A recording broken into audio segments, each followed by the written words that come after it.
Welcome to the Jeff Knows Inc. Entrepreneurial Podcast with your host, Jeff Lopes. Jeff has over 2 decades experience as a serial entrepreneur, building brands like Koumalatsos from his home basement to a multi-million-dollar global brand that has sold over 250,000 pairs of boxing gloves. Jeff's here to educate, guide, and drive you on the process of bringing your ideas and dreams to reality with the inspiring stories from some of the top business minds. Welcome to episode number 81 of the Jeff Knows Inc. podcast. I'm your host, Jeff Lopes. Super excited to have on today Nick Koumalatsos. Nick is a 12-year Marine Corps vet, an author of Excommunicated Warrior, a serial entrepreneur that has so many ventures going on, a husband, a father, so many layers. Great conversation. Super excited to bring him on to our podcast. Sit back, everyone, and enjoy. We are live on the Jeff Knows Inc. podcast. I'm your host, Jeff Lopes. Super excited and honored to have on, not to mess up his last name, but we're going to go Nick K. How do you pronounce your last name, Nick? Koumalatsos. I am honored to have you on, man. When I was going through Nick's profile before we started this podcast yesterday, and I was just going through everything, I mean, this guy has so many layers, from being an author to an entrepreneur, to the fitness industry, to testosterone therapy. There's so many things we're going to talk about today. So I just want to always start off by letting the audience know what you're currently up to in your day-to-day operations with your business and family and life, and then we'll take the conversation where it's going. So where are you on a daily basis? Where are you focused on right now? In blocks. Focused in blocks. Yeah. Because I have so much going on, my daily schedule is real carved out into sections. Otherwise I will just spin out of control and really not get anything accomplished. And I'm just running around with my hair on fire. And I've done those. And I think everybody that's been an entrepreneur has done those. But basically I section everything off into blocks of which business I'm focused on, family time, my time, gym time. But they generally consist of, family time, my personal time, Johnny Slick's time, and then Alexander Industries, or you would call it the Agogi, and the fitness aspect of time. Yeah. Yeah. So I know it's super cryptic, or it's kind of cryptic. But it was pretty amazing because I'm a huge, I focus we talked about this a little bit before we started. I focus my schedule around my family time, and then I run all my businesses around that. And scheduling, that's the right way to do it. Scheduling is hands down the most important part of my day. Like, I have my month scheduled out and planned out way in advance. And I even, like, the white spots on my schedule are probably as important as the fill times. And I balance everything out for family time, for parent time, for my wife time, date, like whatever it is, I balance everything out on a schedule. I'm the same as you. I don't go by blocks, but I'm so set on my schedule. I already know what time I'm going to do everything, and I cut everything off at a certain time. So like 2:45, I'm home. I have a 3 to 7 every night. I call it 3 to 7. So 3 to 7 o'clock, no matter what, for the last 12 years, I've been home. I've never missed a dinner at home for the last 12 years. And that's awesome. And how I've done that is I block 3 to 7. So 2:45, I'm out of the office. No matter what happens, off, let's go. So let's talk. There's so many areas I want to dive into today. I'm going to start off by your book. When was it released? And let's just talk about it and how did it all come to about? Yeah. So the book was released actually just over 2 years ago, November 1st, 2018. And it really, that journey started, I would say, in 2014.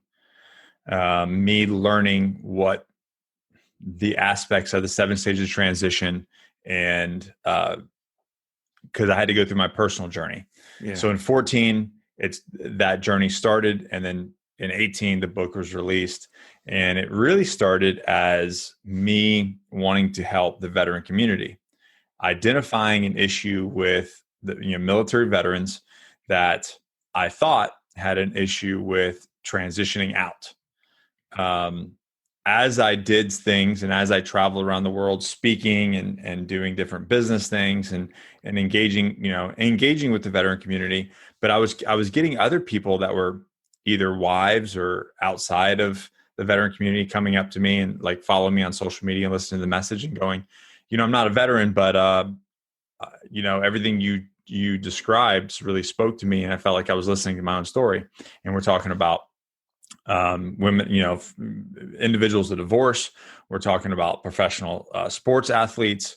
We're talking about cops, firefighters, a guy that worked at UPS that got laid off at 29 years right before he was supposed to get his 30-year. You know what I mean? Like, so what it comes into is anytime that you do something for a prolonged amount of time that your identity gets attached to.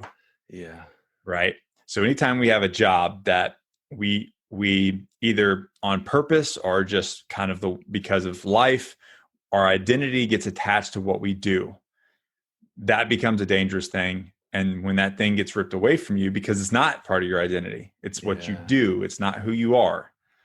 And when that happens, man, there's just a whole host of things that happens in our lives. And we have to go through this whole process to figure out who we are. And I outlined the 7 stages of transition, and that's kind of how that happened. And we, on the business side of it, I really wanted to write it and publish it in 2017. We were working with an agent and potentially with Simon & Schuster, but they wanted me to remove my personal story, which is probably the most important part of it. Which is the most important part of the whole thing. The heart of it. It's what connects them, right? Yeah. And so they said either remove your personal story or remove the 7 stages of transition and just keep the personal story. I'm like, well, then there's no call to action. There's no lesson there. It's just a story. So that was a year process, and I waved off and said, you know what, I'm going to do it my own way and the right way that I feel that was. So I self-published, and awesome. And it's been a hit. Yeah, it's been a hit. I love that. As you're talking, and I guess I'm reflecting quickly on something you're saying. Those 7 stages, how you've worded it and how you described it, where it connects to other people. I'm going to give you an example of, just as you're saying it, is just connecting to a thought process in my head. A lot of people, when they retire, that's a huge component. And why I'm identifying this is friends of the family. A gentleman, he was a widow, and he retired, and not even 5 months later, he took his life. Because he lost his, and I never thought of it in that direction where he lost identity. But a lot of people, when they retire, that the camaraderie, that is almost like being in the military. It's that camaraderie, that every day, that routine, that identity they think they have, they lose it. So I love that. I mean, it's something, like I said, you can utilize that towards retirement. It's loss, and it's also loss of purpose. Yeah. Yeah. You know what the average lifespan, and this might be, somebody will fact check me on this, but I just did a police chief conference a few months ago in Oregon. Yeah. I guess a lot longer. It was right before the country meltdown. This year has flown by, buddy. Yeah. But I think that the average lifespan for a police chief retiring is 5 to 6 years. Yeah, it's crazy.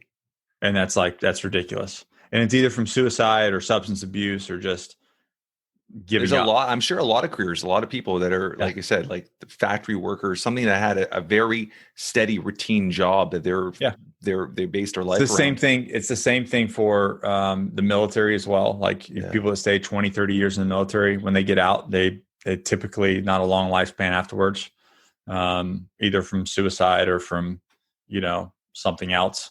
So let's talk your journey. So you said that was your process of your journey for the few years. Let's talk through your process of journey. How did you go through that yourself? How did you bring that awareness to yourself?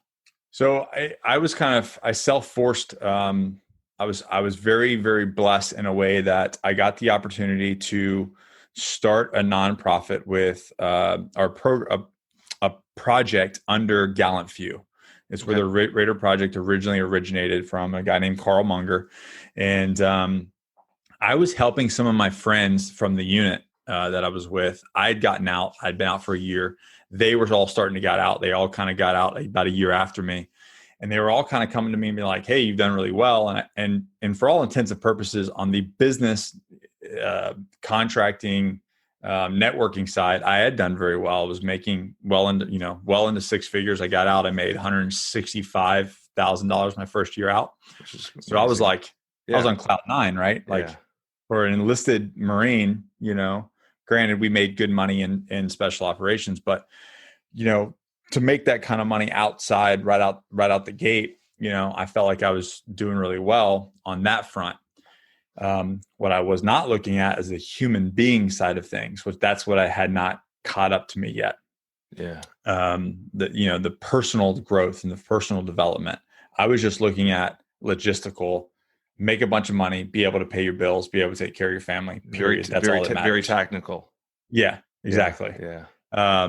So initially my response was, okay, let's introduce you to these people, so I would take, we were taking trips to SHOT Show. We were self-funding it, going to different career fields, and, I was networking different people. And, when I met Carl, he was like, you're doing, veteran service organization work. Like, we need to create, you need some infrastructure so that you can scale this and help people. Well, I started to learn the different functions and different issues. I think it was like the first month we started the Raider Project, we had like three suicides and 2 KIAs in country. Yeah. One of which was a good friend. And I was like, this is not what I signed on for. I thought I was just going to get people jobs. Yeah. But the problems that were coming in were not job problems. They were personal problems. They were problems with transition. There were problems with purpose. There were problems with identity. There were problems with being stuck. And that's when I started to put myself in these through these programs and through these different situations that people were offering, as to vet them, not because I needed them, because I was good, right? I'm good.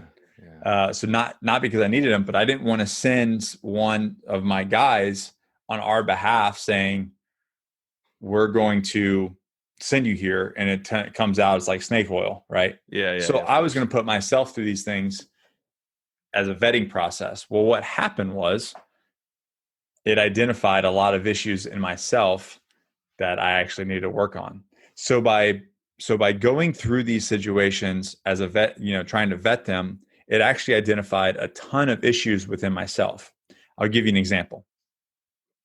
I can't remember the exact year. I want to say it was 14. No. Yeah, it had to have been 14.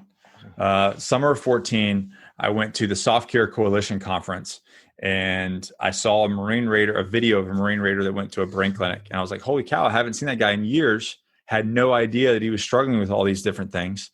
And then the doctor came on, told the story. We got a link. And I was like, oh, I've got to look into this. So I submitted my information as a kind of a lead to vet this organization, and just so that we could send people there. And we actually ended up sending, I think, 32 different people there over the course of that brain clinic's life. But the very first one was me, because they called me and they said, hey, we got your information. We want you to come in like immediately. And I'm like, what do you mean I want to come in immediately? They're like, we looked at all your paperwork and we think you need to come here like now. Like, Can you be here by Saturday? How was your reaction? Were you under the understanding that at that moment there was something underlying that you had to focus on, or was it just more of a shock when they said that to you? I kind of knew, because I'll tell you, like, I was in a real dark spot. I just got separated. My kids were gone. My kids and ex-wife at the time had moved away. So I had me and my dog. It was like a really sad situation. I had my office upstairs in my house. And then I had, it's like, really sad, like sad situation. Like, you're sleeping on the floor in your bedroom. You got no furniture. There's like tumbleweeds going through your house. There's nothing there. Like, so I would wake up, go upstairs, work until the sun went down, come downstairs, warm up some sad food, and then go to bed. That's crazy. That was my life. Yeah. And so they got this questionnaire. They're like, yeah, we really feel like you need to fly in like Saturday. I was like, well, I can't. So anyways, we worked it out. Come to find out. And I told them that, like, I've got friends that, had their brains, hanging out of their head and put back in and have survived and lost limbs. And, here I am like somewhat able-bodied person. I had a ton of injuries internally that had been worked on, but I felt like I had nothing to complain about. I've got all my fingers and toes. I've got all my limbs, I'm good. So then we go through this process, and I was in a real dark place and I didn't really realize it. And when I went and talked to the doc, I was like, well, yeah, I've gotten, knocked around a few times and this and that. And he goes, listen, he's looking at my scans. He's looking at all my stuff. And he's like, he's looking at my hormones. And he goes, I get it. You're a big, tough guy and you don't need any help. But let me ask you this. How many parachute opens have you had? I'm like, hundreds. How many flashbangs went off by your feet? How many breaches have you been involved in? How many IEDs have blown off by you? How many times have you been in a Humvee where 50 cal gone off, above your head? And I'm like, Doc, I don't know these questions. Like thousands, hundreds. Yeah. You know what I mean? It's like all of these little things are micro traumas to the brain.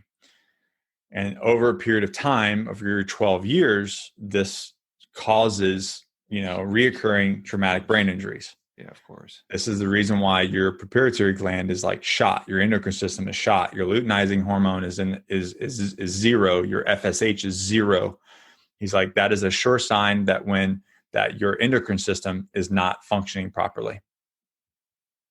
So you're 31 years old. There's no reason why your LH and your FSH should be zero. Yeah. Unless there's been trauma to the brain. Right.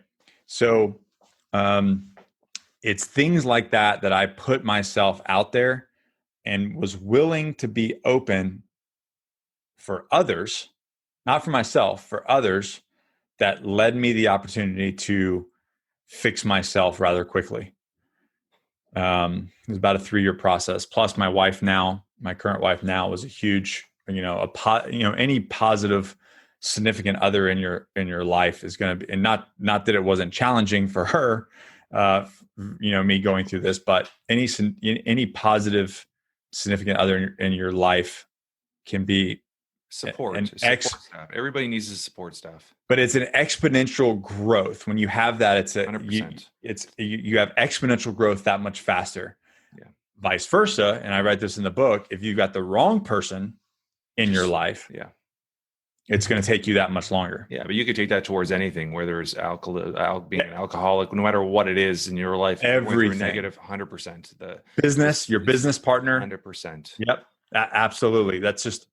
Relationships are so, and I don't mean relationship as a significant other, but your circle of influence 100% is so incredibly important. Yeah, I mean, and we can get into that later. That's a whole nother lesson. Yeah, you could. Even just dive into that quickly. I mean, you always hear stories, or you always hear, even when you're a kid, tell me who you're hanging around. I'm going to tell you the type of person you are. Right? It's just yep. You need that positivity. You need that growth around. Well, you. I like to talk about like this, and then you can put me back on track. Yeah, we'll get into it right now. Then, you ever had those relationships where you walk into a room, you go hang out with a friend, and you're just like exhausted afterwards? 100%. I think everybody's been through that, of course. Yeah. That person do not be around. I 100% agree with that. But on the vice versa of that, have you ever walked into a room, spent 20, 30 minutes, an hour with someone, and you leave feeling like you just did like a line of Coke? Yeah. You know what I mean? Like you just took a shot of Red Bull. You're like, holy shit, I am pumped. I don't know why I'm so excited, but I'm going to go like destroy the day. I'm going to go start something. I'm going to go start that business. I'm writing that book. I don't know what happened, man, but I'm ready to go. Surround yourself with those people. 100%. And this is where it gets sad, but this is a necessity. If it's a family member, same thing. You limit your exposure to them.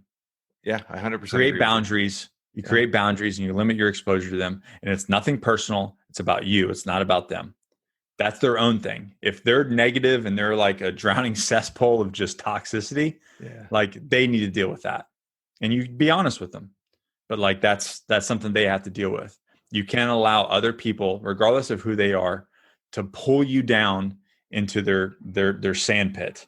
Yeah, 100%. So if you hang out with successful millionaires, what do you think is going to happen to you?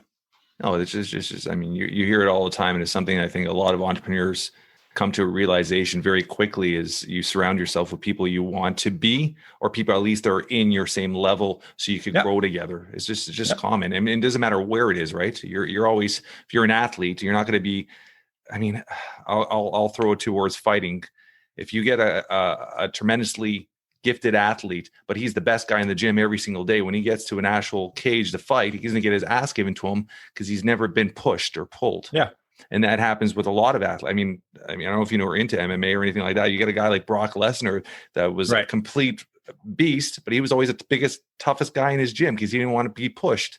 And they would surround him around with all these little pussies that wouldn't be able to push him. And then when he gets in the cage, he can't take a punch. So it's the exact same thing. You could use that towards anything in life. So I love that back. Okay, let's go back and track with.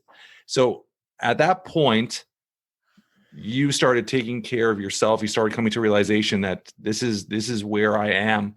And when did it click in your head that, you know what, you said you were the first one in there of your program. When did it click in your head that I got to turn this around and spread this as much as I possibly can? It turned around when I started to realize that when we got guys jobs, 6-figure, high-paying jobs out of the military, and they would biff it, they'd screw it up. Yeah, their personal life, their own personal shortcomings would screw up the deal, and they would get fired. They would drop the ball, so they would quit.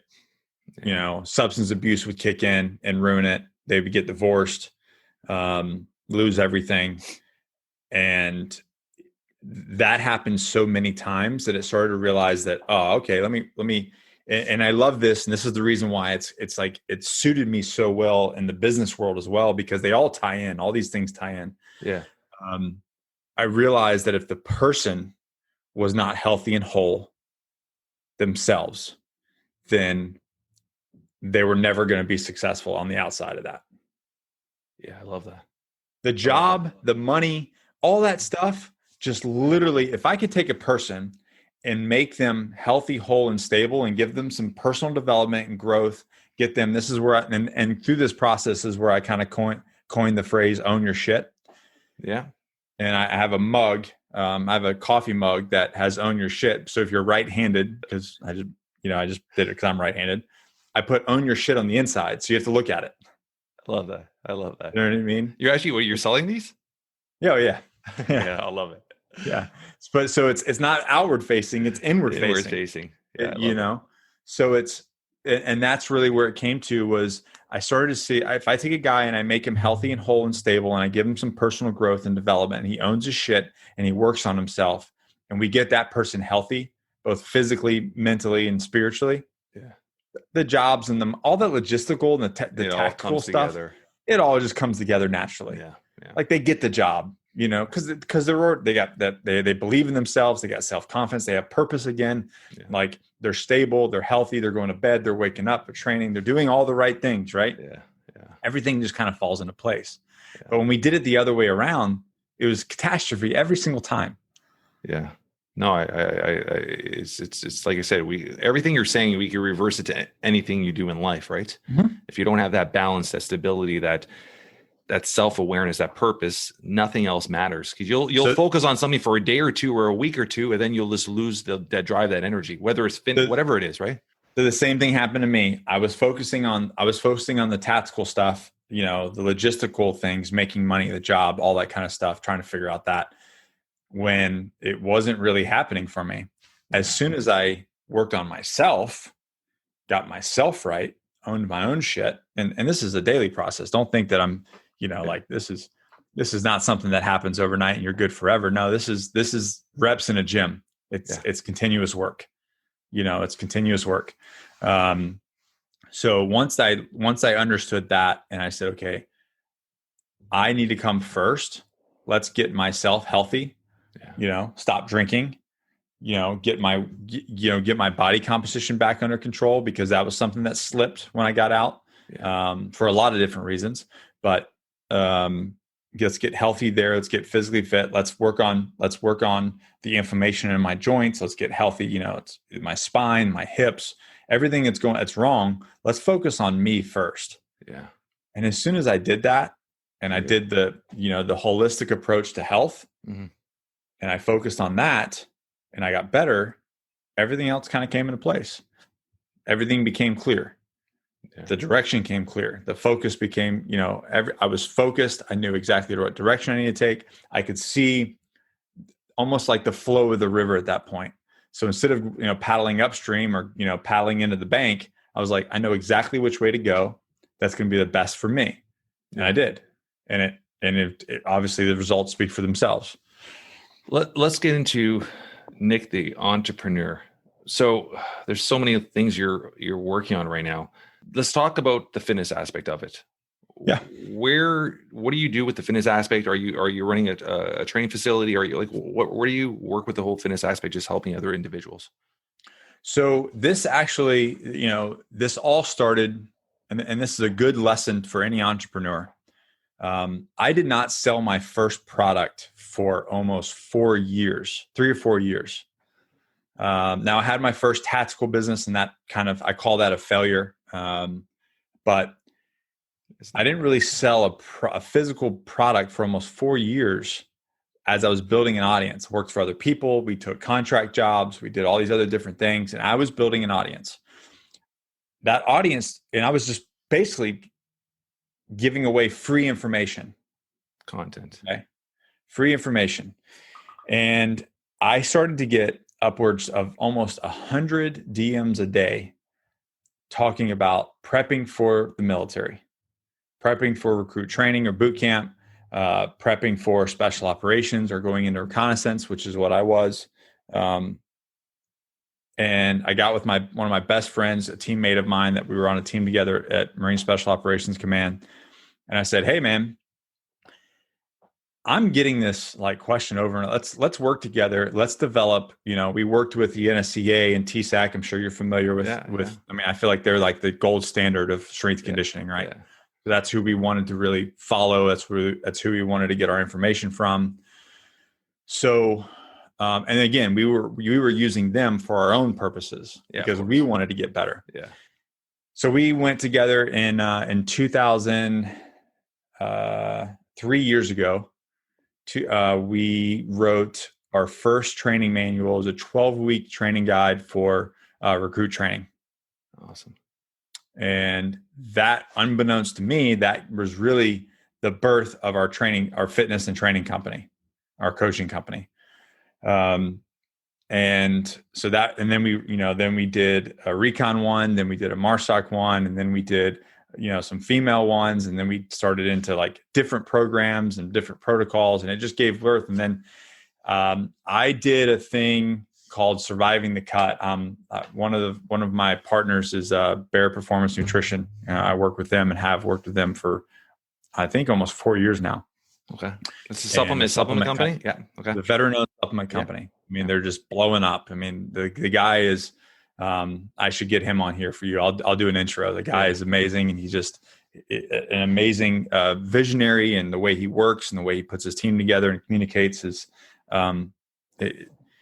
very amazing. So anyways, so I said, hey, I just signed on with them, and I was sitting, I was always a bigger guy, especially in the teams, but my composition was off, and I knew it. And I was like, all right, let's do something about this. I was 240, I was really focused on strength and powerlifting and strongman type of stuff. Yeah. Right. I just want to be big and strong. How tall are you? 6 foot. Okay. So you're thick. Yeah. 6 foot, 240. And there's pictures on the internet before and after. And, but at 6 foot at 240, I'm like, yeah, of course. Yeah. You know what I mean? I wasn't athletic as much. I mean, I could move for a short amount of time, but running, long distance and conditioning stuff is, I was more focused on strength and power. But I said, as I'm getting into my, late 30s and knock on the door of 40 here, I need to be able to my joints need to be healthy. I need to be able to move. I need to be able to be flexible. I need, joint inflammation, all that kind of stuff. So I said, let's do a series for YouTube and for BPN, and let's call it, Surviving the Cut. let's get me down to like 8-10% body fat. So I flew out there. I think I checked in at 21 or 22. So I wanted to do this in 90 days. I wanted to show people, and the whole purpose of this was New Year's resolutions are horseshit. 100%. They're complete bullshit. If you can't do it any time of the year, you're not going to do it for friggin' right. So my idea was, and I say my idea, it could have been my wife's idea, but to show them what you can do and like what it takes if you have a New Year's resolution, what it actually takes. Yeah. Like you have an objective, and I talk about this a lot. Turn your goals into objectives. Yeah. Okay. And then, using a military thought process, have phase lines, and then back plan from there, right? Yeah. Work from your objective back to your starting point. Interesting. Okay. So we back plan. Yeah. That's kind of like what we do in the military. We have an outcome, an ideal outcome. Yep. Well, that's kind of like eating how do you eat an elephant? You don't eat the elephant the whole time. Like that's overwhelming. You don't climb a mountain and think about, peaking. I get it. Yeah. It's a different, I always say when I talk about goal setting for individuals, I don't like going nothing more than a year, but I go 1 year, 6 month, 3 month. And then from the 3 month is our focal point. And I give day-to-day operations, day-to-day strategies to get to your 3. It's a domino effect. Yeah. So if you need to lose 30 pounds in 90 days, people go, oh shit, man. Okay. Well, let's just break that down into, I need to lose 10 pounds in a month. Okay, let's break that down in a week. Yeah, exactly. I need 2.5 pounds. Exactly, yeah. All you need to lose, man. Don't worry about the 30 pounds. Yeah, let's worry about the 2.5 pounds. Yeah, exactly. What can you do every day for 7 days to lose 2.5 pounds? Yeah. Now that's manageable. 100%. And you build a domino effect, right? Yeah. So that's what we did. So we did that, and I got down to 195. So did you physically live there for the 3 months? No. Okay. No. Flew there. I think I flew there once or twice, and then he flew over here once or twice, and we just and it was mainly for media. Yeah. But I dialed in my macros. We worked together to figure out everything, and I went from 240 to 195 in 90 days. Yeah. And it was a dig, man.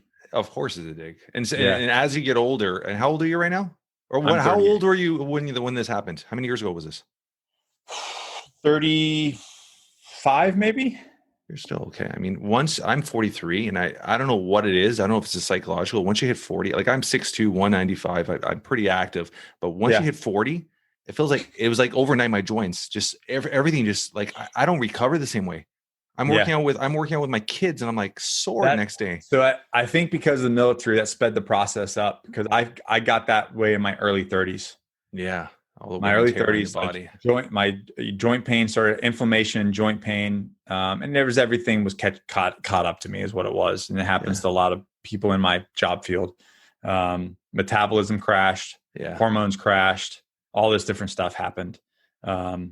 Which, I like to say, like, I'm still young. I'm 38. I'm just high mileage. You know what I mean? I'm just very high. I'm a high mileage new car. But so we got down, we did 45 pounds in 90 days. What are you weighing? What are you weighing right now? I'm right around 200. So you kept you've kept pretty. Oh, no. We've done all kinds of fun stuff. I went back up, we shredded back down. And, now I'm at the age where I'm not going to do the yin yang stuff for videos anymore. Yeah. It takes a wear and tear on your body. It does take a wear and tear on my body. And now I gotta, I just had my third kid, my son, 14-year gap between my youngest daughter and my son. How old's your son now? He just turned 4 months. Yeah. I saw pictures. Congratulations, brother. Yeah. So that now it's more of a priority to maintain kind of a, and with everything active so you could keep up with them. Yeah. And get on the ground and be able to move around. And, I'm 38 and he's going to, I've got to, listen to you said the simple little things, get on the ground. Yeah. It's not even about working out. Yeah, exactly. Just some little simple things. I'm going to dive back in, and we're going to take it back quite a few years now. Growing up, did you have anybody in the military in your family? Like, what got you into that path? So yes and no. My grandfather, not that I ever saw him, my grandfather served in the Army. He was in the Korean War and he went to 2 tours in Vietnam. He was a paratrooper on my mom's side. Yeah. And I never see he retired as a sergeant first class. Never really knew much of his service. Little bit here and there. It wasn't until he actually died and I got his records from Kansas City that I learned a whole bunch of stuff. And he had a Bronze Star with V and from Vietnam. And it's amazing stuff. So, so I didn't really, that wasn't a huge influence. Yeah. Other than being a kid and just, loving Rambo and loving Commando and all the 80s movies that we grew up with. Yeah, of course. Yeah. And that was just absolutely awesome. What really did it for me though, is as a kid, as a teenager, and I call myself a kid, I always worked. Even before I was probably 10 years old, and I got like a bike repair kit for Christmas for my birthday. So I was like selling services to fix kids' bikes in the neighborhoods. Because kids would like back in, then I don't think it's like that way anymore, but everybody had bikes. We're always doing tricks on BMXs.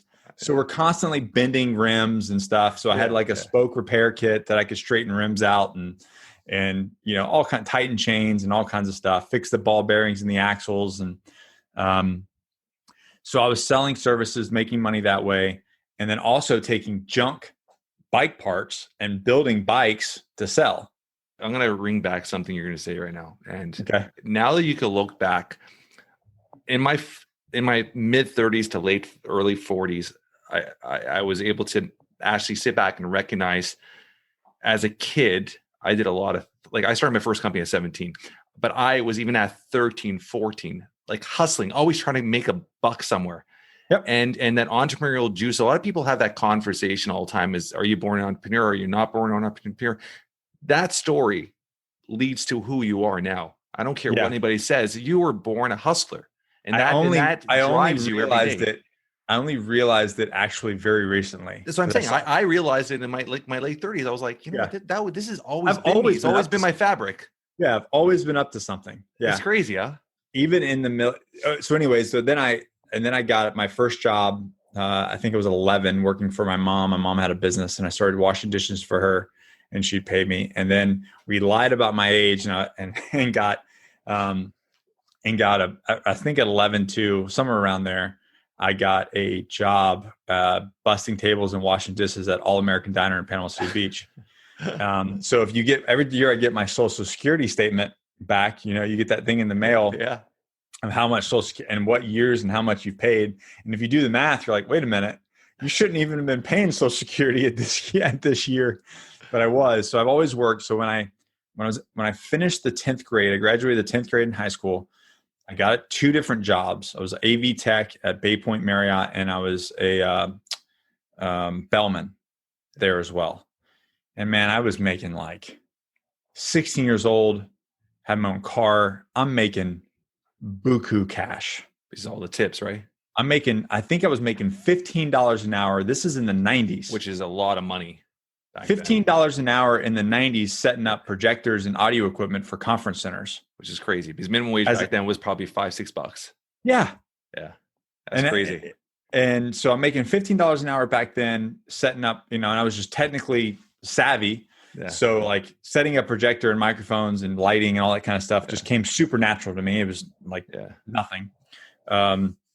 So I was doing that for the conference center from 6 a.m. to 2. I would take a 30-minute lunch from 2 to 2:30, and then I would be a bellman from 2:30 to 10 for like straight hustle, right? Yeah, straight. And I would do that. I would do that about 6 days a week. Yeah, and for the summer, and it was time to go back to school, and I was like, no, I'm not gonna give up. And it was anywhere from like $5,000 to $10,000 a month, which is crazy back then. As a 16-year-old to go to sit in a chair in high school. No, I think I'm going to pass. It just doesn't make sense financially for me to go back to school. So I got my GED, but then I kept doing this. And then, I got different jobs and I had my own house on the beach. I moved out at, I think 17. When I turned 17, I moved out, got a place on the beach. And very soon I realized that I could be doing the same exact thing for the rest of my life. So I kind of panicked. How old are you? 17? 17.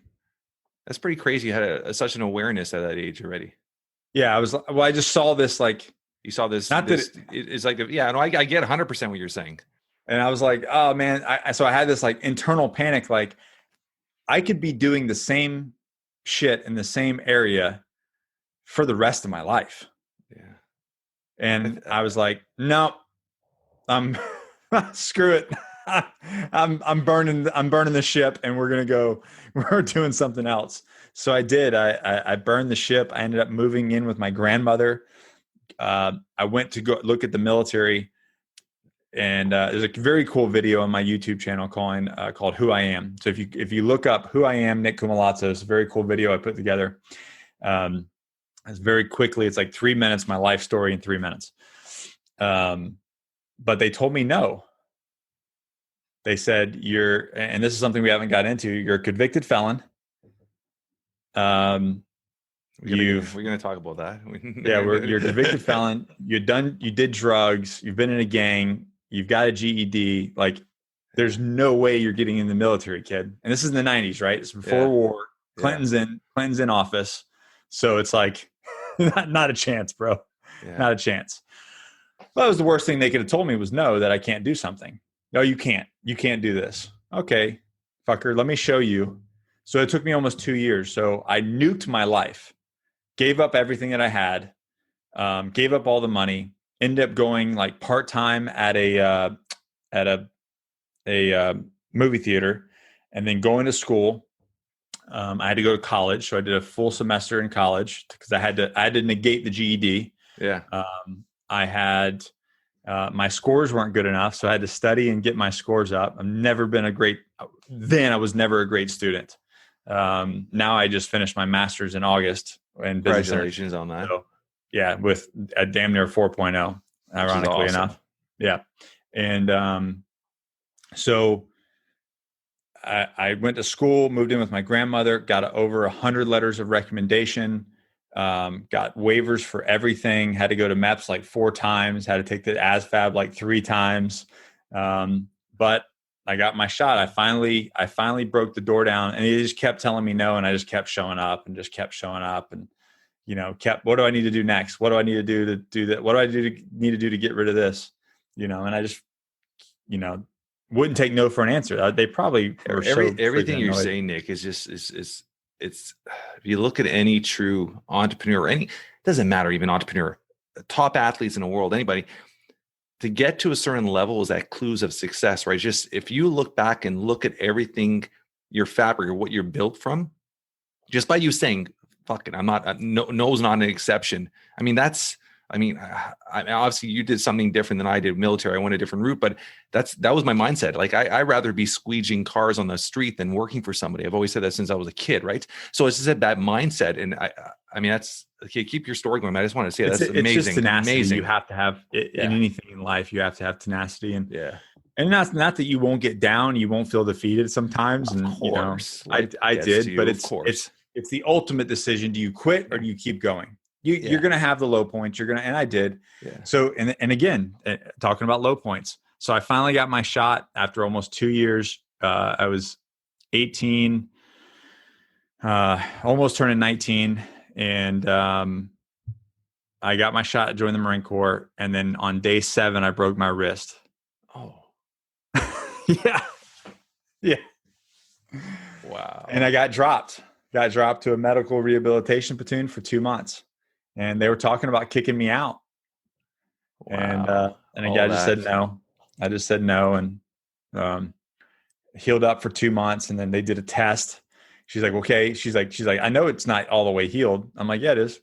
She's like, it's not all the way healed. It's only been 2 months.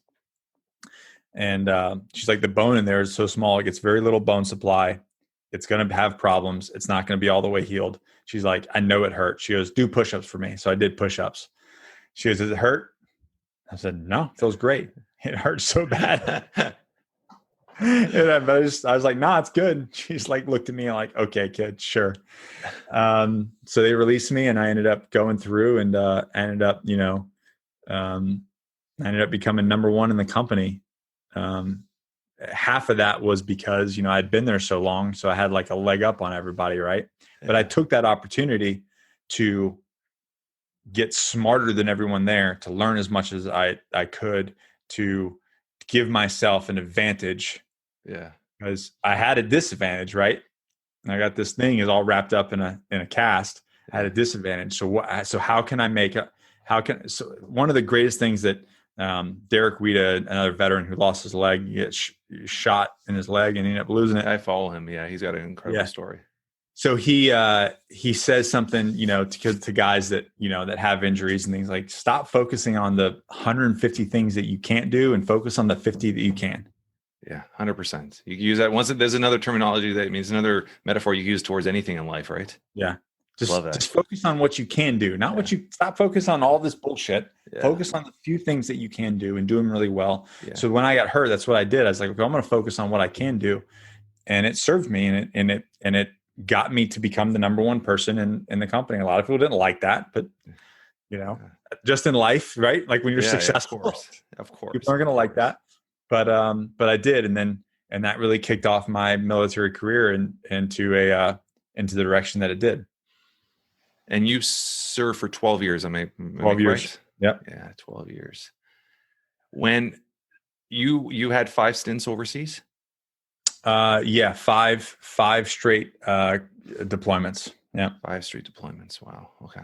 Yeah. By the time my youngest daughter was 5, I had done 4 deployments. Wow. Yeah. So what age did you get married, or your first were you 19? You're first 19, time. so you were a baby still. Yeah, I was a kid, I was a child. So that was right before you took off. You got married. I right after I got back. Right after you got back. Right after I got back. Yeah. Wow. And your first daughter was born at what age? How old were you? Oof. I think I was 20. Wow. I was 20 years old when Ella was born. Yeah. Yeah. I mean, you're, like I said, you're still babies having babies, man. Yeah. Yeah. That's essentially what it is. Right. And you're forced in a situation to grow up, even though you might not be ready for it. You're forced to, right? As a father.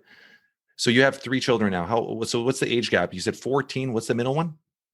14. Yeah. 14 is the oldest or the middle one? No, 18's the oldest. 14's the 14 and 4 months. Yeah. Wow. So you got an adult, and there are the 2 girls and 1 boy? 2 girls, 1 boy. Yeah. Yeah. I never thought I was going to have a son. So it was very interesting. I had a vasectomy back in 2007 because my ex-wife could have possibly died with my second. So I was like, raising 2 girls by myself, not a cool thing. So I called it quits, got a vasectomy. And, as life, unfolds, you get blessed with these opportunities. And so we had to do, what's it called? The reverse? No, not a reversal. Is basically an extraction, but there's a name for it. And somebody's listening to it. I was like, come on, dummy, it's this. But basically they went in to scrotum and sliced it all up and drew it out. Yeah. Above the wall.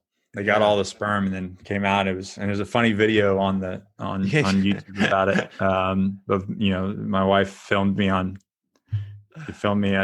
on anesthesia. It's hilarious. But no, they got out millions, and then we did IVF. We had 1 failed attempt, which was heartbreaking. And I know people have had multiple failed attempts. My heart goes out to people that go through that so much. But we had 1 fail. It crushed me. I think it crushed me more than it crushed her. Yeah. And then we put 2 in, and 1 made it, and little Dimitri made it, and that was my son. So Dimitri, yeah. So you never know what will happen in life. You never know. You don't. Yeah. No, yours obviously is a blessing. So that's amazing. I was totally sold that it was going to be a girl. And I was like, I only have girls. we only have girls. And I wanted another girl. And when I when I found out it was going to be a boy, I had a minor panic attack. Seriously, huh? Oh yeah. Oh yeah. Just because of my own history with, growing up and my father and, all that. I didn't want to make mistakes as a father with a boy. Interesting. Girls I feel like I had on lock. You love them until you just love them forever. Yeah. You know what I'm saying? I think I'm very passionate, and we haven't even talked about that, but I'm actually, that's the main purpose of mine right now is I try to connect fathers and entrepreneurs. We talked about this a little prior of my connection with my family. I try to connect fathers and entrepreneurs to create a balance and learn how to succeed on both sides of their lives. Right. And I find it's just, you said you just love them. It doesn't matter boy or girl, you just love them. And kids just want to be loved. I think that's the biggest misunderstanding. Just kids want to be loved. That's all they want. They don't care about gifts. They don't care about that shit. They just want to, if they get a gift and you're giving them a gift and they're so happy, they're happy because they're with you. They're beside you. They're not give a shit about the gift. Right. That's something I had to get to. And initially it was like this shock. And I've talked to other fathers that kind of had similar backgrounds as me. And they were like, oh yeah, man, same thing. Like I found out I had a boy. I was like, oh shit, I'm going to ruin this kid. You know what I mean? And, but once I let all that go and realize like it's the same thing, and now I get to share a different side of me with my son that I wouldn't with a daughter. You know what I mean? It's different. And now it's been very cool, the whole process and the future. I'm excited about the future, and I'm excited about every little day. And every day is an adventure, right? And as they get older, and as obviously went through the process before, but now once he starts walking and it's just doing things with dad, and once he gets to the recognition where he wants to just hang out with like dad, like my son's 12 years old, honestly, Nick, and we talked prior to going to air about his history, but this kid is the sweetest, most gentle thing in the world. Like he will not go to bed or wake up. The first thing he's got to do is come and give me a hug. Every morning he's like, Dad, can I give you a hug? Like it's just, I just get goosebumps thinking about that. And you can't, it's priceless, right? It's just the most special thing. Right. So man, you're going to have a lot of fun times ahead of you. Your shirt right there, always forward. What does that stand for? What is that all about? So the back says never quit, never surrender. Yeah.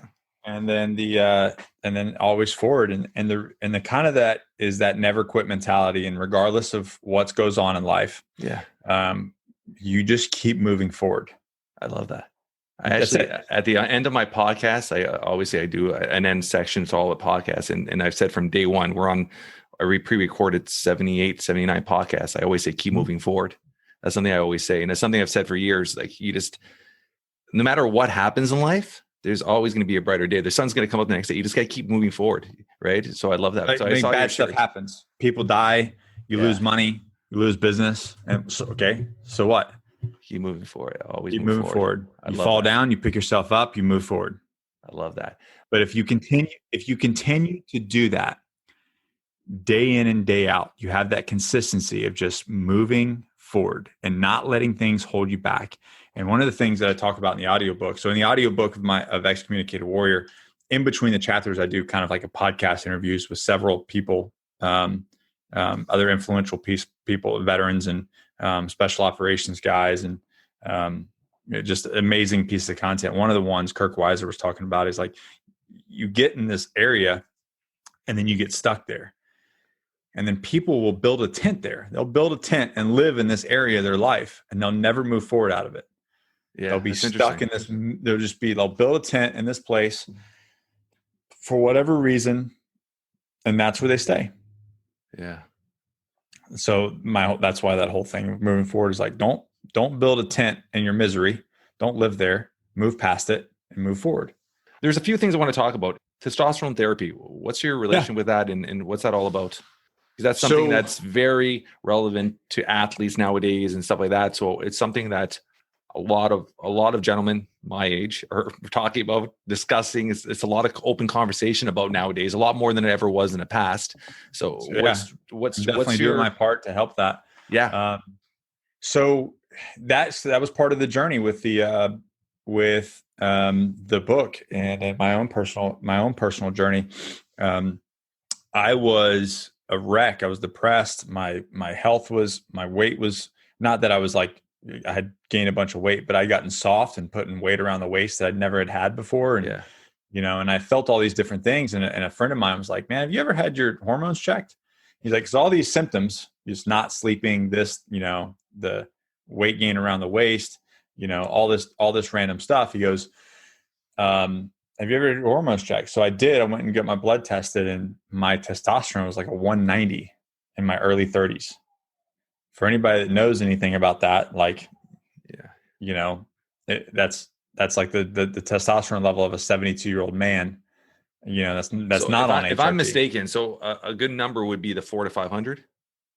No, I would say a good number for a healthy male is 900. That high, huh? Oh yeah. Yeah. Okay. Interesting. I would say that's when a man is running optimal. He's recovering well. He's sleeping well. He's having great sex. He feels great. He's fucking crushing the day. He's at 900. Interesting. I always thought it would be around 400 or 500. That's double what I'm thinking. Here's the thing with the thing. They say 300 to 800 is the range. Yeah.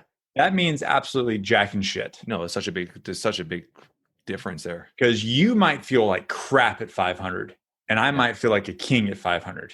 Yeah. It's very individual. So it's really optimal to the individual person. Yeah. Generically, like talking to my patients, or not my patients, the core medical group and the people that work there, we've seen over time about that the sweet spot is right around 900, about 200 milligrams a week of testosterone cypionate.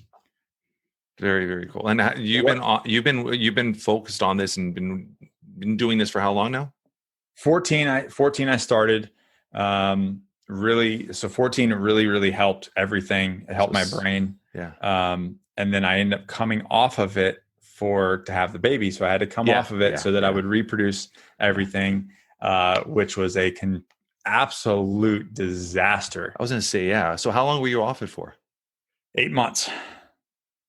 So your body had to almost. Oh man, I would work out. I would work out one time.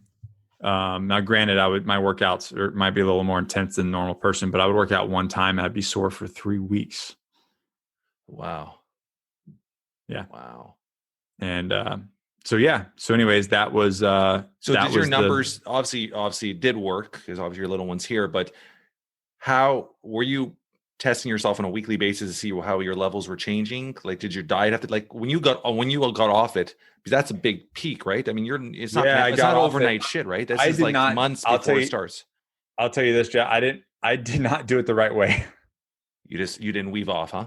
No. I did it. Now, if I would have been with the clinic that I'm partners with now, I would never have came off. We have a specific fertility protocol that we do with patients now. Yeah. That we would not have to have done what I did, which is, I'm kind of glad that I did, because now I can say I did it the bad way. Don't do what I did. Let's do it the right way. Yeah. But I pretty much went cold turkey for 8 months. Took some meds from the doctor to get the sperm count kind of kicking right towards the end before the surgery, and it was a success. But it's unnecessary to do it that way. You can stay on testosterone. They have other medications that will boost it. You just lower your testosterone a little bit, but you don't have to have that crash where you lose all your muscle mass. You almost look sick, and like you're depressed. How were you psychological as well? Like, how was your mind? Like crap. Yeah, huh? Absolute crap. It put strain on and I warned her, but she didn't realize the level of what it was going to change. Yeah. And it really put a strain on our relationship. And when you went back on, how long did it take to actually start leveling out again? I started feeling better in 3 days. Seriously, huh? 3 days. And I was like, oh my God, I feel like me. The fog cleared up. I had more energy. I had more direction again. Like, it was causing problems with our company. I called my friend and said, hey man, like, cause he had done through the same thing. He didn't have a vasectomy. They did it naturally, but he came off to have, Josh Hansberger. They had Prism, and he's like, listen, man, I understand. He's like, he said, are you taking vitamin D? So I'm taking my normal amount. He's like, you need to double it. What do you take vitamin D a day? But now I do injectable. Oh, you do injectable? Okay. I do injectable. But then I was taking, I think I was randomly, because I wasn't even on it. I was in a fog, 5,000 IUs. Yeah, I do that every day. I take actually 5,000 every day. That's good. That's good. But for where I was at, I needed to be, and he's like, so he sent me some stuff. And he's like, you need to bump it up to 10,000. He's like, that helped me. Yeah. So 10,000 IUs of vitamin D a day. It did help, but it wasn't a full fix, but it definitely helped with a kind of like not depression, but just kind of like a lump on a log. I don't think people realize how powerful vitamin D is. No, almost everybody is vitamin D deficient. And if you look at even all these numbers, and there's stats out there with everybody that catches COVID, I think like 90-something% of them are vitamin D deficient. And the government doesn't say anything. Like there's 90% of the US is vitamin D deficient. It's crazy when you think of those stats. So this is where, like, when it comes to the HRT stuff, this is what I'm telling people is like. So I have a link, that they. I'm going to put all that on I'm going to put all those links on our show notes for you as well. I'll send it to you, and then but it's basically like, man, like I'm not selling you HRT. Yeah, I'm not going to sell you that. What I'm going to sell you is get your fucking blood tested. Yeah. If you don't know, and I'm not talking about going to your doctor and then run like your LDL and HDL and your triglycerides. That's not what I'm talking about. Yeah. I'm talking about a full blood panel of your hormones, everything that's going on in your body. I can be honest, I've never done one myself. Well, then I'll hook you up. You need to get your blood tested, because that's the only way to know how your body's recovering. I could talk about your sexual health. I can talk about, if I look at your blood panel, I can talk about the quality of your orgasms. Seriously, huh? That's crazy. Absolutely. I can tell you if you're having good orgasms or not. And so that's what people need to do. So I'm not selling you HRT because you might not need it. But what I am telling you is you need to get your blood tested to find out what is going on in there, because it might be just, hey, you need some B vitamins, you need some vitamin D, and you need this. You might need a peptide or something like that. Yeah. You might not need testosterone. You might be one of those freaks that just naturally has a 1,500 without doing anything. Quick question. Is it hard? Are you finding you have to battle almost the stigma of testosterone therapy to steroids? Like, absolutely. It's people put in the same bracket when they look at somebody. Like, for example, if you look at like even like testosterone therapy, a lot of MMA athletes, stuff like that, now they're completely off. And there's a time when a lot of them were on it. The older athletes were on it, and now they're completely cut off because it has that stigma where it's just, it's almost like you're cheating almost. You're cheating the system almost. It's like that's steroid magnitude, right? Is everybody puts it in that bracket, right? Which is not. It is. It's becoming, when I first started talking about it, even silently, right? Yeah. Not as publicly as I am now.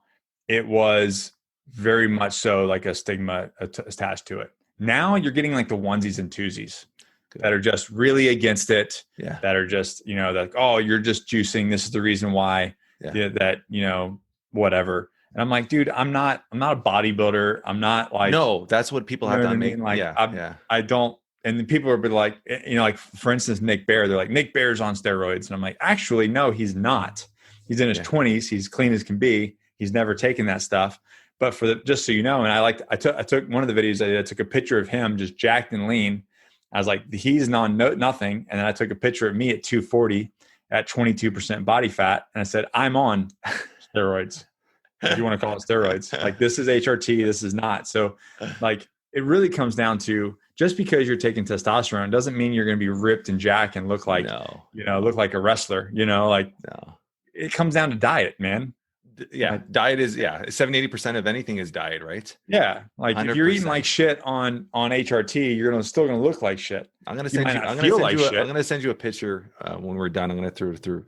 When I was 18 to 22, I was off season 240. I won't look at now, but I used to compete bodybuilding. I'll send you some pictures. And I did a whole bunch of shows and all that.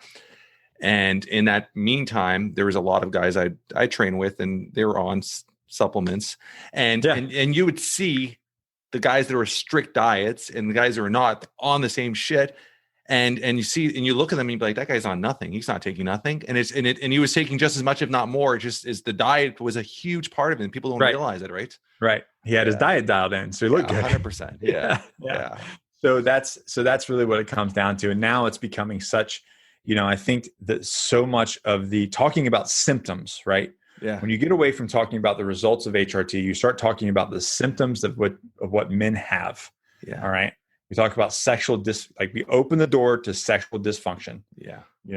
And we talk about the fogginess, we talk about the weight gain, we talk about the depression, we talk about lack of passion and all these different areas. I think when you attack it from that direction, people are like, oh, wait a minute, maybe there's something to this.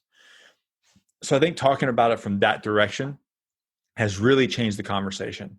So every month I do a webinar with somebody at Core or somebody in the industry that talks about this, and it's really educational. Did you do that through your podcast? I do it through the podcast, and I do it through the Harborside podcast, but also I just blast it everywhere. I put it on YouTube, Facebook, wherever I can put it. Perfect. If IGTV will let me, I'll try to put it on there too. That's a little finicky though, but because I try to get the information out there. But typically it starts on YouTube and then kind of trickles down from there. But anyways, I think that's really helped. I think that's really helped change the conversation as well. And the more we get educated on it, then I think the more it's harder for those people that are, you're giving a breakdown and explanation of the health benefits of it and the health side of it, not the visual side of it, right? Which not like the results. Like, I can make you, jack tan and ripped if you take this thing of this vial. It's not about that. It's about how do I make you the best? How do I make you the best human being possible? How do I make you feel the way you should feel? Yeah. And this is obviously all controlled through doctors and all that stuff like that, right? Oh my God. Yeah. And like you're getting blood tested all the time and you're constantly talking with a patient coordinator who's, monitoring. And this is the biggest thing when it comes down to HRT. You're monitoring symptoms. Yeah. Like, how do you feel? That's the most important thing. Like, how do you feel? And if you don't feel good, your mindset, your fogginess, you're saying a lot of, there's the CEO of Core went to, it was a great story. CEO of Core went to, I think it was a Porsche dealership. And he goes, give me your top 8 or 10 salesmen. He's like, I'll comp your HRT for all of them. He said, if they're not overproducing X amount of percentage within this amount of time, then don't worry about it. He's like, if they are, then we're going to work a deal for your whole sales staff. That's crazy. Because it is, right? Yeah, 100%. Yeah. If you're not running optimally, then like I'm getting a visual of the movie Limitless, right? Yeah, it's kind of right. It's kind of the idea, right? Yeah. So now you get your hormones in check, you get your health, your diet, your fitness, and your hormones in check, and then we arm you with how to schedule your day. We arm you with how to drive direction. We give you the assets to be successful. Yeah, it's a dangerous human being. Yeah, 100%. Like that's how do you think all these people are doing what they're doing and they're making the millions that they're making? Yeah. It ain't by accident, man. No, it's the drive and obviously the focus. Let's talk about a couple of your ventures. Yeah. Gator Eyewear. Where did that all start? That is your company? No, that's not mine. That's your company because you really promote it. Absolutely. They're one of my big partners. I've been partners with them for a long time. I started wearing them in Afghanistan. It's all American made aluminum eyewear. They're a great company to work with.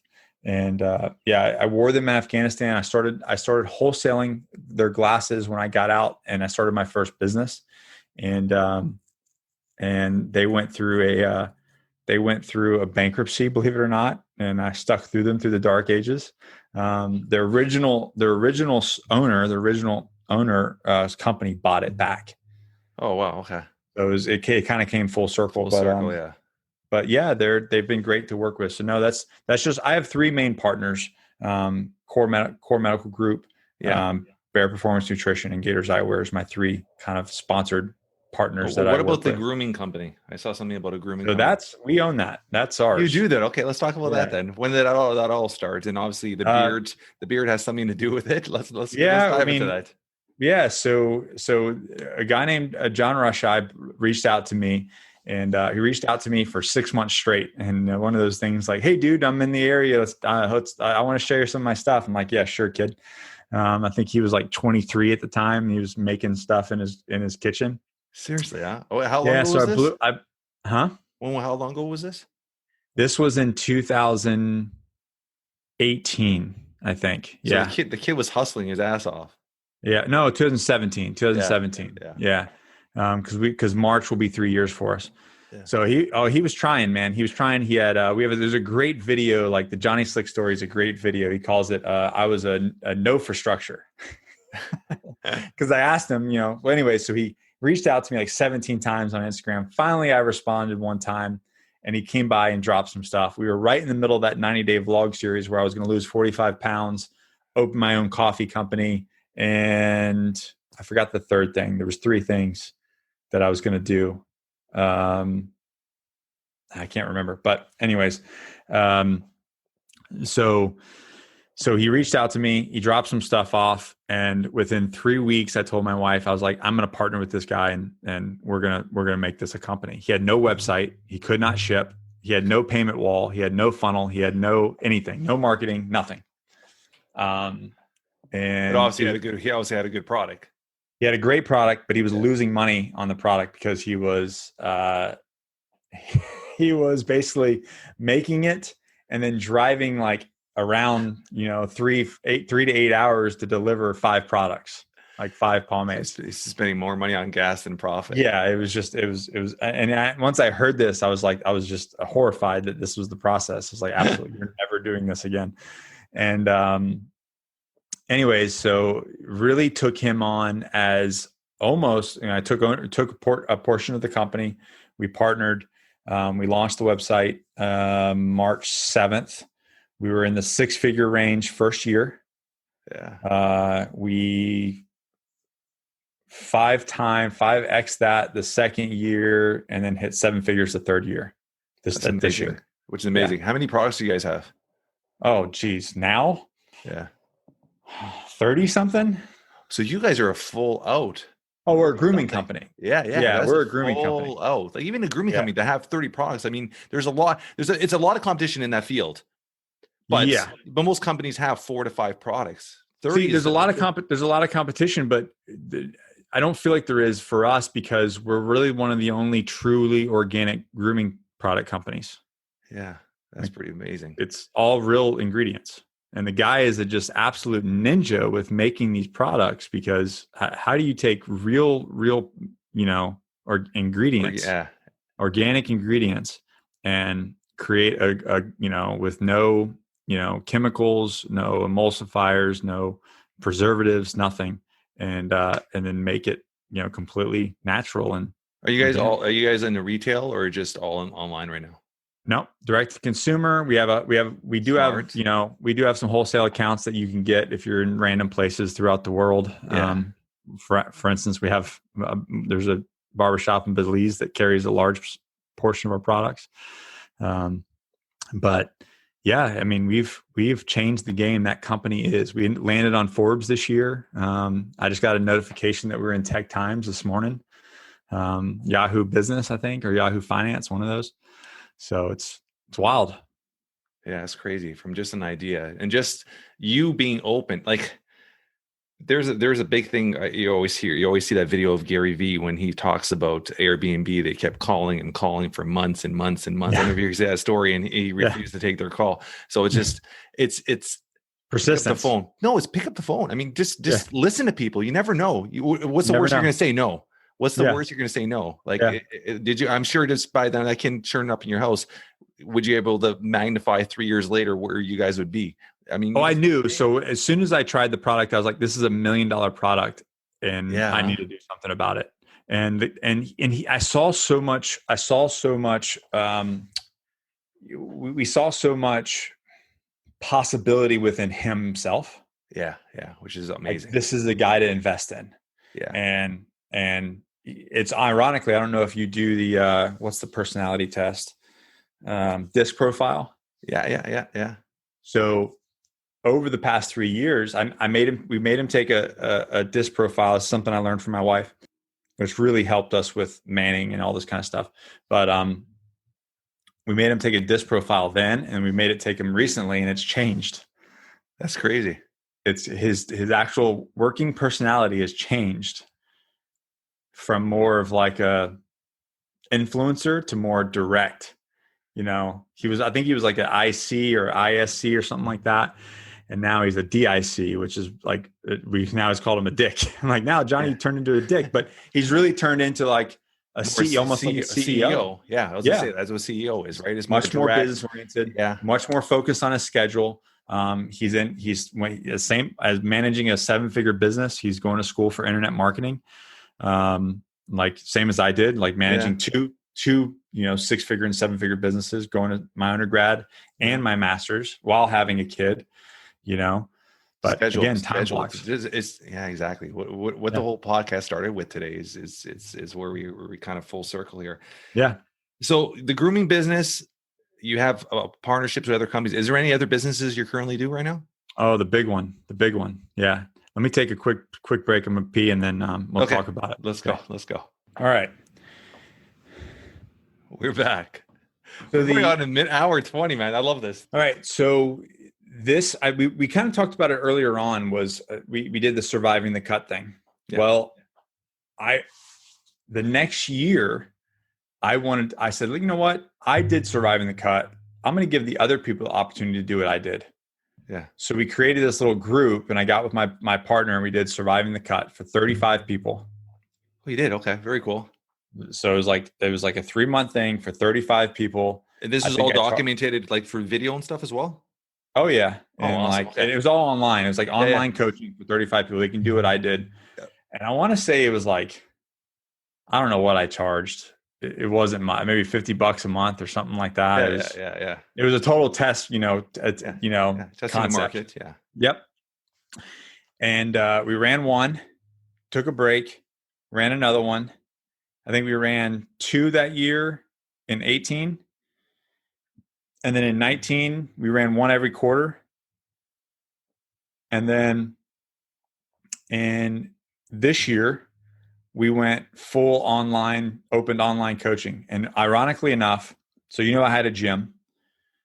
I didn't know that. I've had 2 gyms, so I didn't know that. So when did you have your gym? Let's talk about this quickly. Just jump back and then we'll jump back. I still have it. I actually just closed it November 30th. I closed it to the public. So now it's just a private gym. Okay. With everything going on. And I don't know. I'm surprised you didn't see it. There's a video that went viral of my gym getting raided by the police. No. Yeah. Due to the whole COVID thing, they broke a ton of laws. There's a lawsuit pending, a federal lawsuit pending right now against them, against the town, for violating Fourth Amendment. They actually raided the gym with no warrant. Wow. Yeah, big no, right?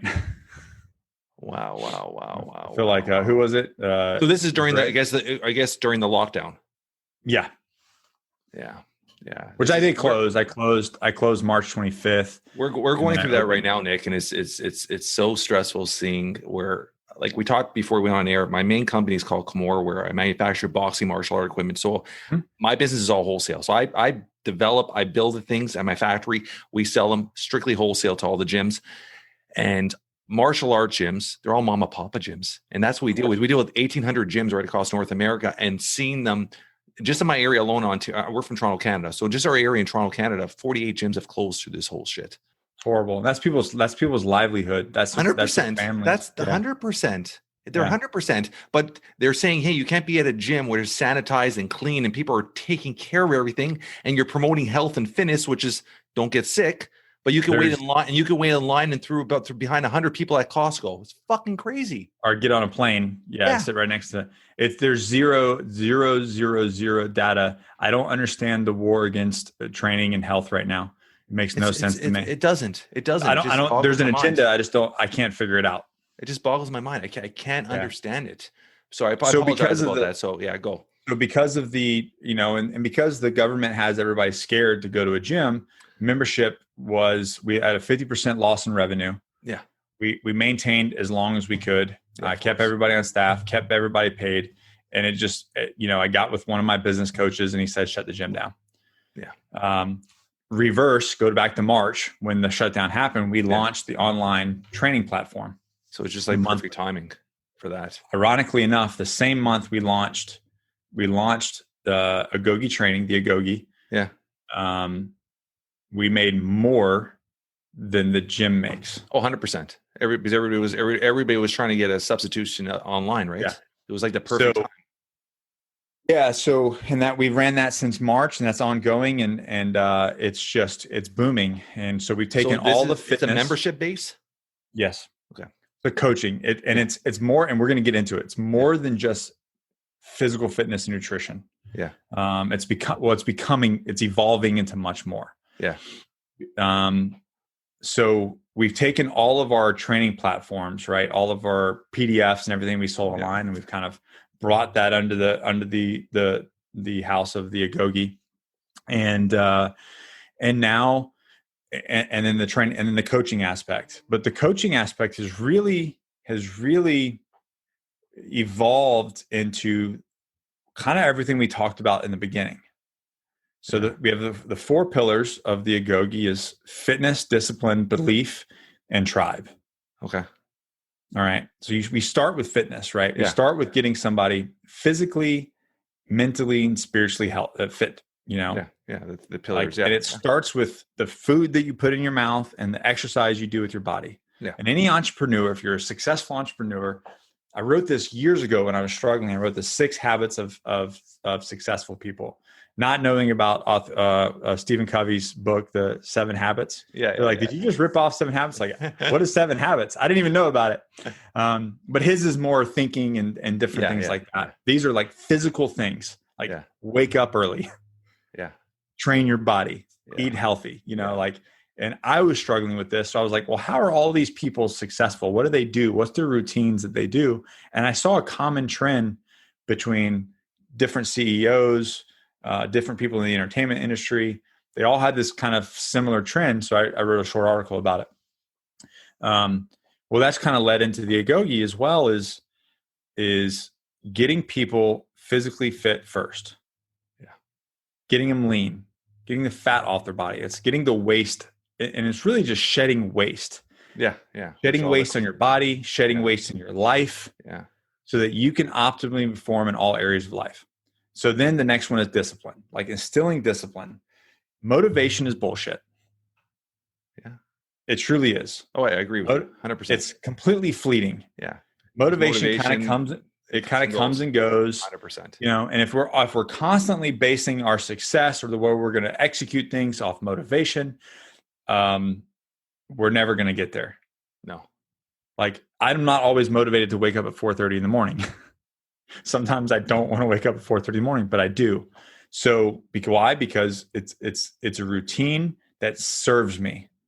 If I get up at 4:30, that means from 4:30 to 6 or 6:30, I can get all the work shit that I need to get done with nobody bothering me. I've been, let me jump in there, Nick. I've been, and if you're listening to my podcast, listening to anything I do, I'm up at 4:30 every day. I've been doing this for 12 years. And why I do that is because we talked about it. It's my 3 to 7. Me being up at 4:30, by 9 o'clock in the morning, my day is done work-wise almost. And then it's just cruising throughout the day. And then that allows me to be home from 3 to 7. So I'm very scheduled. And like anything, you wake up days like today, I got up and I went to bed super early. I was in bed like 8:30 last night. I was just like, I'm done. Same. I was in bed by 8:30. I was up at 3:30 this morning. I was like, yeah, let's go. And it's just, I woke up before my alarm this morning. And it's just that habit of just, it becomes part of you. It's engraved in you after, right? So I'll continue. I apologize, but yeah, that's something I totally believe in. For those of you listening, there's a trend here. There's a trend, So wake up and as Craig Valentine says, eat that frog, right? Or I think it was Mark Twain that originally said that. But eat that frog. Right at the first of the day, eat it, get it done with, get that work done, and then you can serve others, right? You can 100%. knock out the rest of the stuff of your day. So then the discipline, that's when the discipline comes in. The consistency, building a routine, building that schedule, building those block times, and then having the discipline to stick to that. Yeah. Regardless of your feelings, regardless of what's going on in the world, regardless of who's involved, you have the discipline. Like this is my routine. This is what I do. All right. And then we get into the beliefs, the belief structure of first believing in yourself, believing that you can make $1 million, believing that you can lose that 30 pounds, believing that you can accomplish your objectives. Yeah. Because if you don't believe in yourself, well, You failed before you even started. Everything you're saying is, I swear, I apologize for keep cutting you off here. Just no, you're good. That word belief, Nick, is so powerful, and it's something I strict on. Years back, and I have posts. You could go through my posts. Years back, I got these 2 wood painted, hand painted signs. There was an artist at a local market, and I got them to make these 2 wood signs painted. And it says "Believe in yourself," and I put them outside above my kid's bedroom door. So every time they go to bed every night, I would make them look up, and that was a habit. They do it every night. They look up and they say it to themselves, and it's just a habit. Did Ted Lasso's show steal that from you? No, I've been doing this for years. Who took this from me? Ted Lasso, the show. They did an Apple TV show. Ted Lasso. He's a American football guy that goes to the UK, and he puts the sign above his office that says "Believe." I didn't even know that. Oh, you got to watch it. It's brilliant. I never heard that. Yeah, I put it brilliant. on. It says "Believe in yourself," and I have it above both my kids' doors. And it's such a powerful word. It's such a simple word, but it has so much meaning to it. Sorry, but I keep cutting you off. I apologize, brother. No, so that's it. So then we talk about beliefs, right? We got to get into the belief structure of believing in yourself, and then believing in your team, and then we get into the tribe.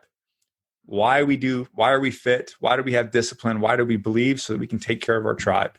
Yeah. So that we can serve our tribe. We can protect our tribe. Why are we fit? So that we can be a protector. Yeah. We can actually provide for them. We can make the money and make the life that we need to provide for them and to serve them. And that could be your team, that could be your platoon, that can be your work tribe, or it could just be your family. Family, yeah. But it all comes down to that. It all comes down to that. But if we don't take care of our fitness, if we don't have discipline, how are we going to, and we don't have a belief, how can we set the example? And this is where I talked about men. Like, are you going to be a dad bod? My wife came up with this. You're going to have a dad bod, or are you going to be a father figure? I love that. No, I love that. What kind of example are you going to set? But everything you're saying, those steps, you're essentially building leaders. Yeah. That's what it is. You're building leaders. And we've had people, and this is the reason why, like, our coaching is not just physical fitness coaching. It's all encompassing. Yeah. We get, like, anytime, if anybody that's in the physical, like, world, and I'm not saying I'm the best physical fitness coach or weight loss coach in the world, or my team is. By no means are we. There's probably people way freaking smarter and way better at it than us. But what we do different is we have the whole concept, the whole human body, whole human being concept of making somebody stronger, faster, and smarter. Yeah. And an all well-rounded human being, to be a better mother, to be a better father, to be a better servant, and to make them more prosperous. Like, that's what's important in life. Yeah, I love it. It's not always about abs. Abs are cool, but it's not always the intention. No. I got a guy that we've made him, like, he started at 300 pounds. He's at 195. I think I've seen did you put a post on that? I've done a couple, not the most recent one, but I've done a couple with him. Yeah. I saw a few of them. He just did his own, he posted in the group a little while back. There's an email going out about it soon, but how this has changed his life with his kids, his wife, and how he's actually been more profitable in his business because of what we've done at the Agoge. Being part of the Agoge tribe has made him more profitable in his life. And that's what it comes down to, because once you get all those things in order, you're going to have the confidence. Everything kind of comes into play. It's like what we talked about in the originally when we first started talking. Yeah. When we get the human body and we get the human being healthy and stable, everything else lines up. I like everything you're saying. Just it's very close to home, because the first thing I always say is I'm very family oriented. We talked about this. Like, my family is everything. I try to build everything around my family, but health is everything. If you don't have your health, that Porsche means shit all if you're in the hospital. I always say that, right? So your health is first. Once you can build everything you're saying, once you build your health, and then you build your structure, and then everything else comes. And essentially your tribe, you're impacting the rest of your family, everybody around you. So I love everything you're doing. Nick, we've been on for an hour and 40 minutes. I love this. This has been such an amazing conversation. You got so many layers, man. I want you to come back on this podcast. Absolutely. It's a pleasure meeting you, brother. On all our show notes, I'm going to put everything about you, from your book to your men's care line to your podcast, which we didn't even talk about. There's so many different layers, and to your Agoge. Where'd you get that name from, first off? The Where did that name come? Agoge was where, and this is kind of where it talks about, making strong human beings, right? Becoming anti-fragile. The Agoge was the training camp of the Spartans. They would take young men at like 7 or 8 years old, and they would put them in these camps and train them for years to become Spartan citizens. Interesting. And that's why we took the process. I'm Greek, obviously. Yeah, of course. Yeah.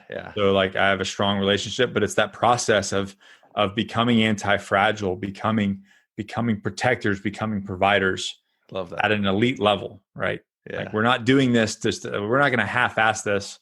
We're going to full-ass this. We're going all in, and that's why it's a tribe. I love it. I love it. Like I said, on our show notes, we're going to put how to get a hold of Nick through social media, through everything like that, through his websites. I greatly appreciate any last minute things you want to say. No, do better. Love it. Do better. Love it. Thanks, brother. That's a wrap for today. I want to thank our guest, Nick Koumalatsos, for taking time out of his busy schedule to be a guest on our podcast. Great conversation. If you guys enjoyed this episode as much as I did, please tell your friends, tell your family, spread the word. We're trying to build something special here. Leave a review. 5 stars would be absolutely amazing. I love taking a look at all the reviews. Appreciate everybody's support. Until next week, guys, keep moving forward.